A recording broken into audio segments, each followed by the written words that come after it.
magsara ang pinto. Kasunod nito, sunod-sunod na tumunog ang mga monitor. Isa, dalawa, tatlo, hanggang sa parang buong ospital ay nabuhay. May mga yabag, may mga sigaw, may mga doktor na tila nagmamadali, may mga umiiyak. Ngunit wala siyang nakikita, naririnig lang. Biglang tumigil ang lahat.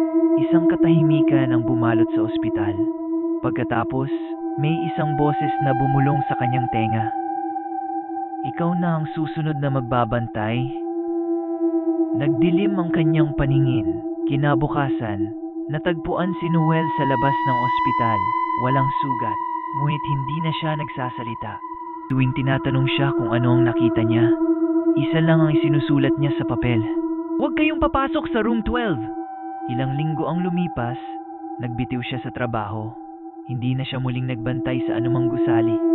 At ayon sa mga bagong gwardiya, tuwing eksaktong 12:00 ng hating gabi, may lalaking nakauniforme ng security guard ang nakikitang umiikot sa ikatlong palapag. Tahimik lamang, may hawak na flashlight.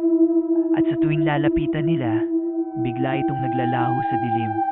Hanggang ngayon, walang nakakaalam kung sino talaga ang huling bantay ng lumang Clark Hospital.